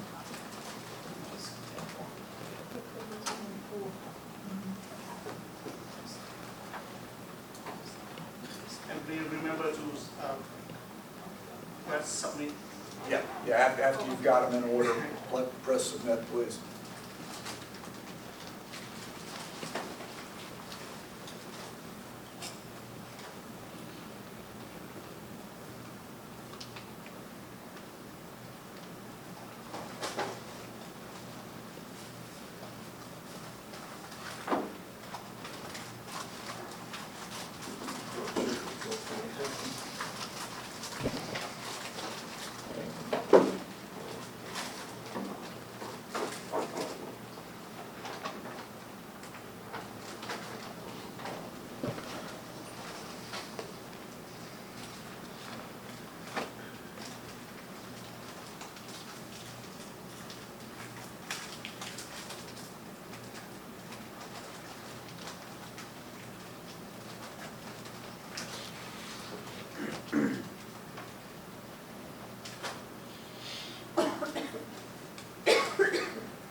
There we go. Okay. So based on the folks we've got in the room today, we've got losing skilled workers and struggling to bring in new talent. Second, lack of competitive wages. slow private sector growth, weak entrepreneurship, and innovation. All right, thoughts? Does anybody disagree with this? Questions about it? What do you think? I would say I think 1 and 2 kind of go together in some capacities. We do lose talent, but we lose talent because of lacking competitive wages in some capacity. Yep. So I think it's interesting that they both get ranked at the top. Right. Other thoughts? I mean, I also see a correlation with the weak entrepreneurial innovation ecosystem with the others. Less, like we have very entrepreneurial people here, Yeah. but it's more about having the culture that is entrepreneurship friendly. And I think we could do a lot there, and that would help with some of those other things with like keeping talent. Yeah, we've had a lot of discussion about that internally. Any thoughts on what we could do as a region in that regard? Yes. I'm actually going to, when we get to new business, old business at the end, I do have an update on the talent pilot program that is actually launching on Monday. But there is something that is coming for Hampton Roads. It's the first ever talent pilot program. Yeah, great. And it's hopefully going to address 1 and 2. But I think, just short answer, like, again, looking at culture, what are the processes we have in place, how easy is it to be an entrepreneur, what resources are available, same thing, I think about creatives in this bubble too. So like, what are we supporting them? Or are we just expecting them to take like sticks outside and make something, right? Like, that's kind of what it's like here, so. Right, yeah, good point. I think in addition to that, that there's all, each city is a silo, and so, but folks don't really recross those boundaries, and so I think a more regional approach to things that folks, because I might qualify in Virginia Beach, but I may not qualify in Norfolk, you know, just kind of removing some of those barriers. Yeah. I also think to both Destiny and Lydia's point, we do have a lot of entrepreneurial people. We have a lot of organizations working in that space, but I don't know that we tell that story across city lines as much as we could. Sometimes, again, that happens in silos, and it's not a story that's told broadly. Right. One of the biggest barriers is lack of capital. We do not have a lot of venture funding in Hampton Roads generally, so increasing the venture capital ecosystem in this region would actually be one of the bigger barriers to bringing in kind of that entrepreneurial, innovative ecosystem. Well, again, this has been a topic of internal discussion. Any thoughts on how we would kickstart that? I think it's just letting people know what opportunities exist here. A lot of the funding, about 80% of venture funding that comes through the state is up in Northern Virginia, especially if you look at it by congressional district. So I think it's just letting people know that we have that ecosystem and getting those connections to our local universities and getting those connections to some of those people who are in that ecosystem, either in Northern Virginia or even when you look at Raleigh, in the Triangle area down there. I mean, those are probably our 2 closest major ecosystems. Yep. I was going to ask, do any of your forecasts take into account potential devastating impacts of AI, HEI, super AI, agentic AI coming? Well, I mean, broad answer is no, because we don't know how to do that. I know it's kind of a tricky case, but. But, yeah, I mean, you know, I struggled with how to put together that context section, but yeah, I mean, that's an important piece of context. Changing federal spending priorities is a huge contextual issue. I mean, on and on and on. The problem is so many of those are it's very difficult to understand exactly how they're going to manifest. So, yeah, important, but I'm not real sure exactly how to do it. All right. One of the challenges we're dealing with, and maybe Lauren's group on Monday is going to solve this, but the critical mass here in Tidewater just isn't what it is in other places, whether it's Northern Virginia or Raleigh. Right. I had a buddy who moved to Northern Virginia. He said, like, there's a grassroots informal group for anything, the data analyzers who only deal with healthcare. Right. They meet every 3rd Tuesday at the Panera or whatever, and it's just this kind of grassroots group, and we don't have the critical mass to get there.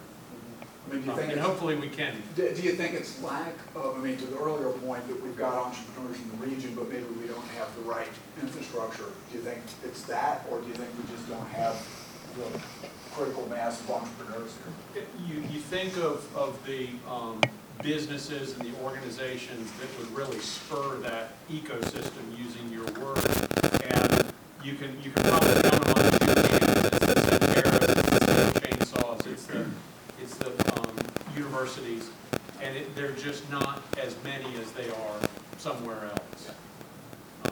The need for that isn't there. So Eric, can I follow up on that? Please. Because this was my ranking, right? So I agree with this ranking. But Michael, I was hearing you talk about the lack of venture capital. So. Yeah. And we talked about lack of competitive wages and the weak entrepreneurial system. But it seems like slow private sector growth has impacts on all of those things. And That's what I had at the top. It's your is the critical private mass sector comment, growth. Brad. So Brad, Drew, Lauren, Michael, and others, you're working in the private sector a lot.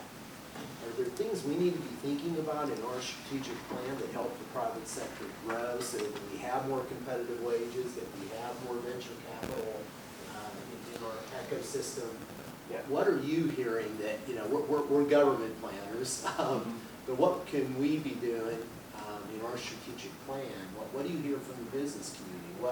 What would create? The number one thing right now is certainty coming out of the federal government. Like, it is today one thing, tomorrow another thing. Your job's to fix that. So Somehow, keeping in mind yes. though that eventually, what our parents tell us, this too shall pass.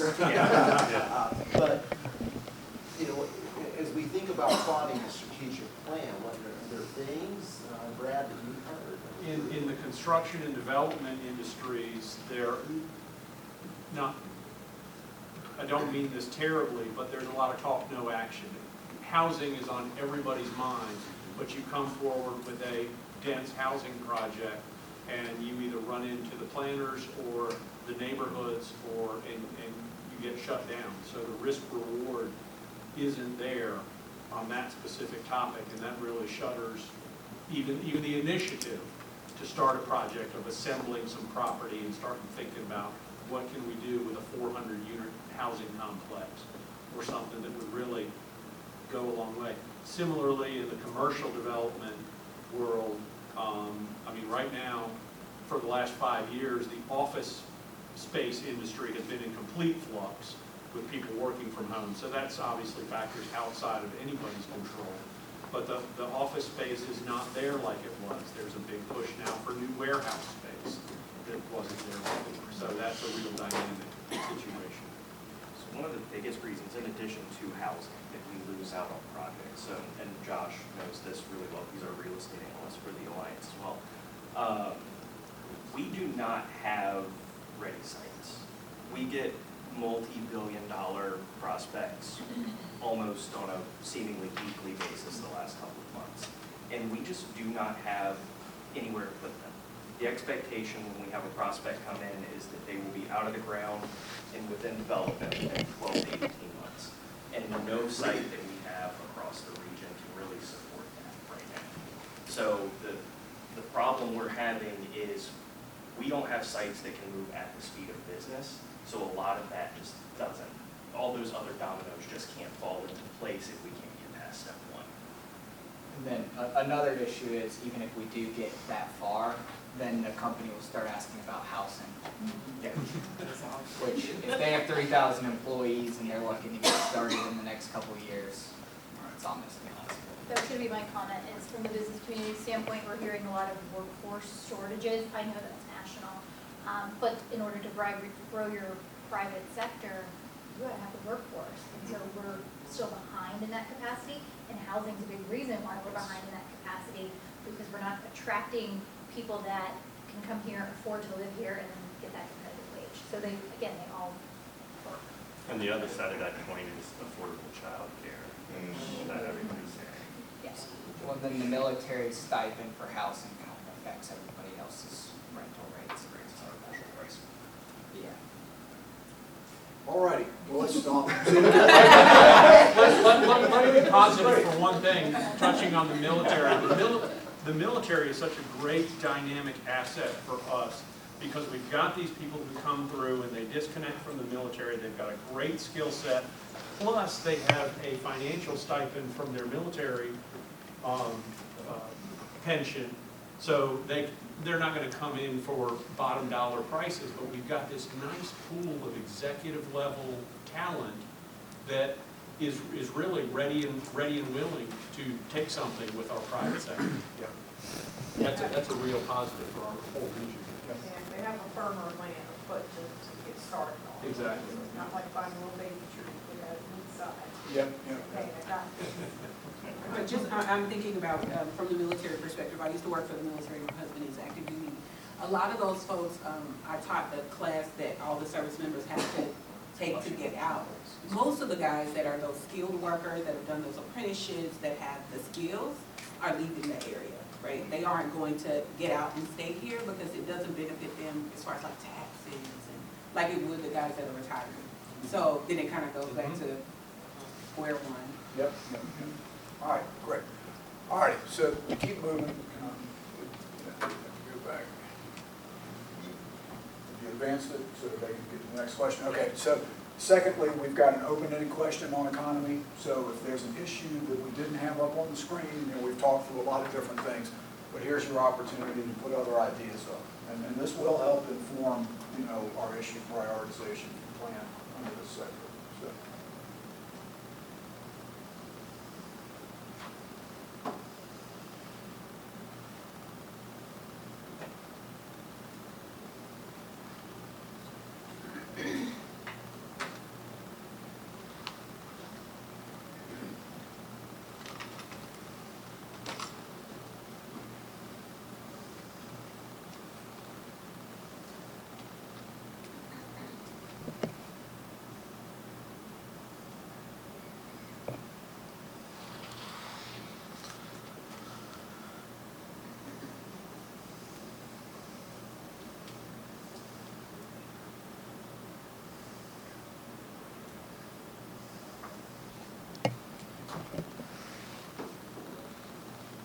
All right, so everybody had an opportunity to want to put something in? No?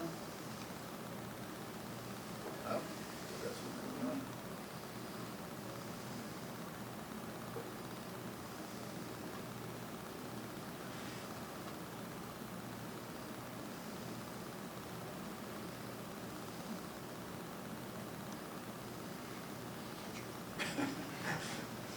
That's a serious economic Yeah, I'll let you know. I can't take jobs in Newport News sometimes. Yeah, no, seriously. All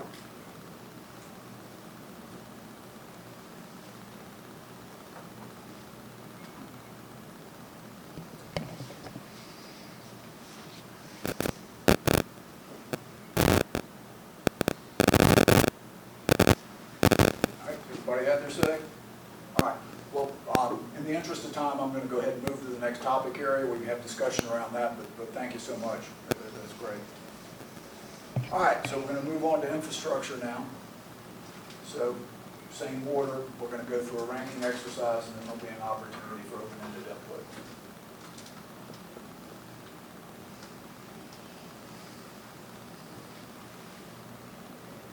One thing is infrastructure is more than just transportation. Yeah, true. Yeah, as you might guess, a lot of the planning documents that we went through, transportation figures very heavily. It's such an important topic for the region. But, we've got broadband infrastructure being built out. We've got a lot of questions associated with energy infrastructure in the region. We've got wastewater systems and on and on. So.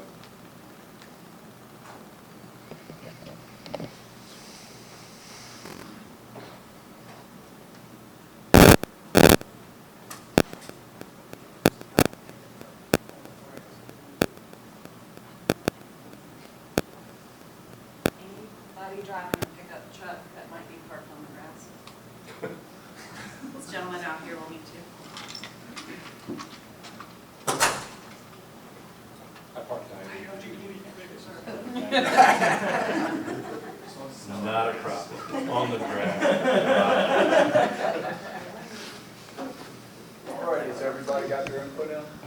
Yeah. All righty, so interesting.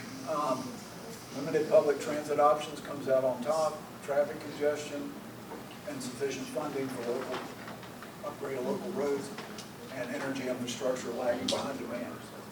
So, discussion on this one. We, the chamber, looks at, the PDC helps us look at these cities. We go to different cities every single year. And so we've done everything from Raleigh to Charleston, Tampa, and this year Austin. And one of the reasons we go to all of these is to look at transit being one of the important topics. And the thing that a lot of them have that we don't is the ability to get around in a lot easier capacity than we have here. So it's very obvious when you're in those cities that that is something that we're lacking in Hampton Roads. So, funny enough, I had this kind of in a nearly reverse order. I had it in the exact reverse. With energy infrastructure being number one. So from the economic development perspective, energy infrastructure is becoming one of the most important things for us. We just simply do not have the power demand to meet a lot of the needs that we're seeing. So just a basic example, data centers were touched on earlier. Most data centers at minimum are requiring 500 megawatts of power. That's going to require its own dedicated substation, at least one, in addition to years lagging behind. And really, we just don't have the infrastructure to support what modern businesses are looking for. And I think nuclear SMRs, that's probably one of the biggest things to come. We're already one of the highest concentrated, if not the highest concentrated, in small modular reactors in the country, just by the presence of the military. So I think that's probably the next frontier there. In the Hampton Roads Alliance, like, they did a report basically saying, like, we can't meet economic development goals for the current trajectory of the region because of the energy infrastructure. And like, I don't want to diminish the secondary or the traffic congestion. We all know that's a problem, but, you know, President Trump on day one said we had a national energy shortage, and, you know, I don't agree with much of what the president does, but, like, we're about to have serious problems, and it's going to be most acutely affected here in Hampton Roads because we're sort of the energy grid cul-de-sac as well as a road cul-de-sac. This is coming fast. The elimination of the West Coast pipeline project really eliminated the source of the natural gas that this region needs, and Drew hit the nail on the head. Just like we think about ourselves as a cul-de-sac for transportation, we are on the cul-de-sac for natural gas as well. And we've lost billions of dollars in economic development opportunities just because we couldn't plug them in. My apologies. Just in the interest of time and so that we have time to do our roundtable, are there any additional questions or any, like, bring it home points that you have for the group, Eric? Well, we can come back and continue. I mean, this is a great, good conversation going. I mean, we've got Minty poll for other sectors, but we are running out of time. Quan, would it be okay if we went ahead and go to the next slide and let people do the open-ended portion of this one, and we'll wrap up there? Absolutely. All right. All right, so if you've got other points on infrastructure, please put those in now.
Has everybody had their say?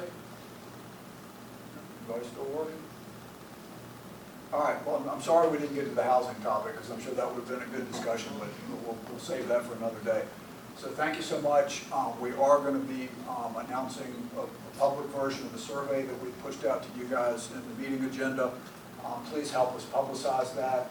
We want to get as wide a dispersion across the region on that survey as we can, because it'll really be helpful in providing and kind of augmenting the foundational information we've gotten through the plan analysis. So, thank you so much.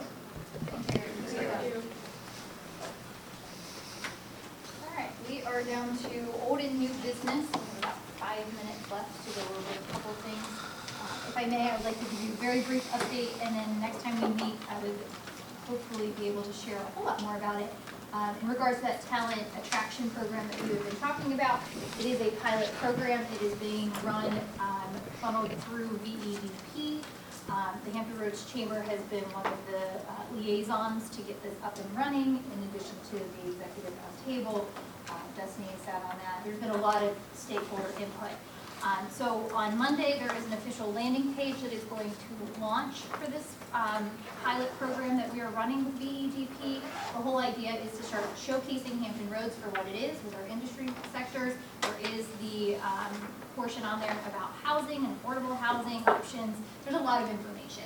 So my ask is going to be to you all, and I will probably follow up with an email in the next few weeks, is to embed it into your websites, share it in newsletters, get it out there in the community. We want to drive people through this website so that they can see all that Hampton Roads is about. And again, of course, it is the idea to retain the talent that we have here, but also to attract further talent. So more to come on that, but it's a very exciting, similar to the climate action plan. It's the first in Hampton Roads. I think multiple tries have happened over the years, but this is the first time we've actually been able to get this far. Very exciting. Other new business, anyone on this case? And I'm going to echo the call to actions that Bob and Quan also said. Please make sure that you are sharing these surveys with the community. I know one of the things that I'm going to do when I get back is to look up the civic leagues in Norfolk. I represent Norfolk. I want to get these survey links out to the civic leagues and ask them to share them further and beyond that. They have a further reach than I do as far as that is concerned. So any way that you all can get that out would be great. Could all of these be sent to us in a follow-up email, all of the links? Oh, that's a great idea. Absolutely. Anything else? And we are adjourned. Thank you all very much. We appreciate you.